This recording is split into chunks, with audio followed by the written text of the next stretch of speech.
Hey guys, how you doing? It's Vol here, and I'm going to take you through a lot of different Warhammer games that were played during January 2011. I've got a lot of games backlogged up, which I really just haven't had the time to do. So what I'm going to do is I'm actually just going to slideshow you all the pictures I've got. And I'm just going to talk over top of them, maybe not about the games, just about things in general.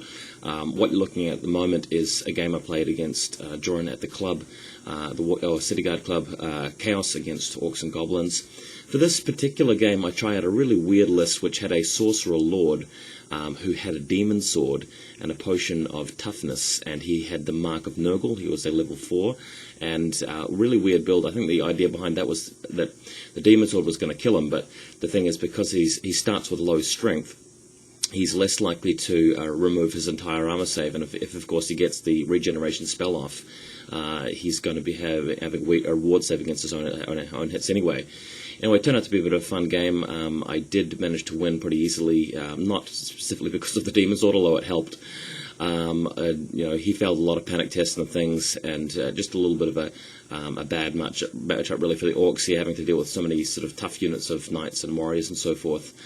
But yeah, hopefully you guys enjoyed my Battle of Morsleb report, the massive one. Tremendously successful.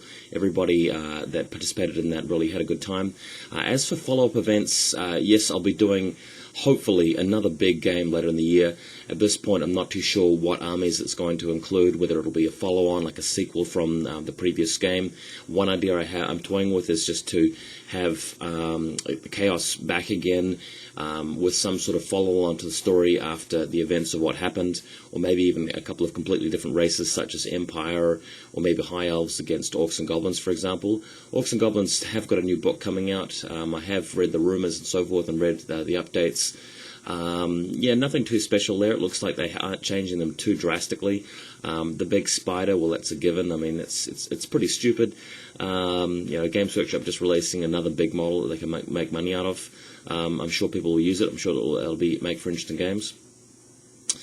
This next scene of photos that you're watching out now is at my house. It's Empire against Daryl's Dwarves. Played against Daryl a number of times, Skaven against Dwarves, Chaos against Dwarves, and this time Empire against Dwarves, and it's a 2400, or is it 20? I can't really remember. I think this one was 2400, and we had a meeting engagement in which he sort of turtled in the corner, and tons of stuff came on late for rolling the ones, which was terrible. He brought his miners on the field, but also rolled ones for his Anvil of Doom attack here, and managed to surround his miners and prevent them from doing much damage, and the Waralter hitting through the middle there as well. But his miners come on the side and can't obviously attack me here because of what happened with his Anvil of Doom, but at a later point in the game I charged one of his units with my Knights, and here's the roll. It's like 5 1s and a 3 for difficult, dangerous terrain tests, so they actually sent my Knights fleeing back rather than victoriously crushing into the flank of his unit that I wanted to target. So that pretty much lost the game for me right there. It was a really hilarious little battle where there wasn't much I could do after that. I mean, sending a whole unit of 12 Knights through a forest is a bit of a risk, but you don't expect to roll 5 1s and then fail your panic test as well. Pretty shocking. I think I even had a reroll. But, man, it was just really zany. It was absolutely comical. And eventually, after my Waralter killed both of his characters, or one of his characters in that unit, his great weapons cut me down, so turned out to be a loss. Yeah, so played a lot of Warhammer during January.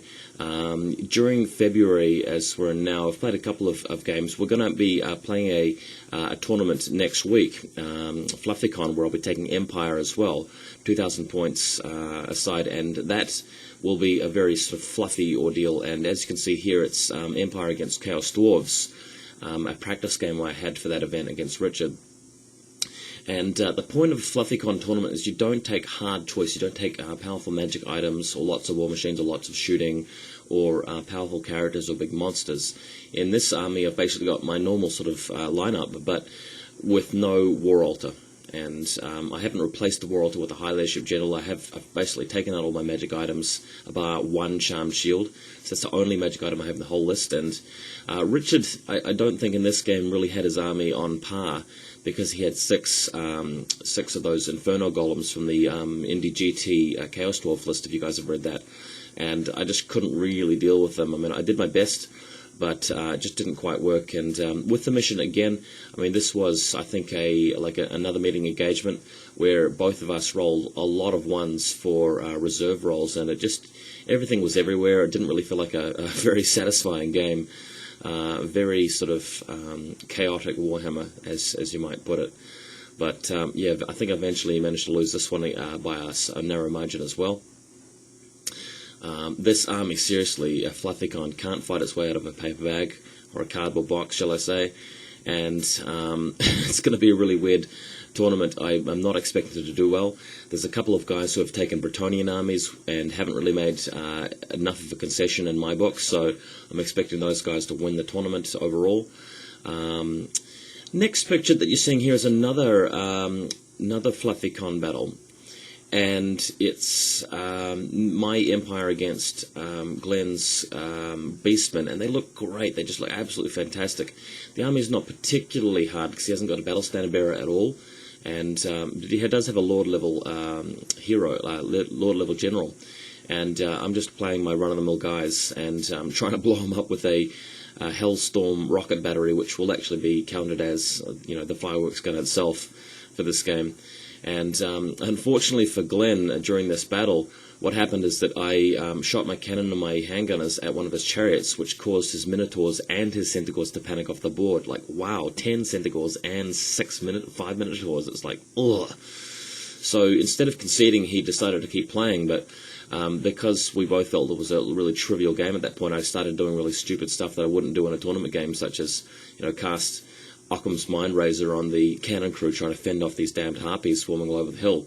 And although that didn't even make any difference during the fight, it caused my wizard to miscast and lose all his magic levels. And that would have been a lot handier when I was actually fighting the main battle later on.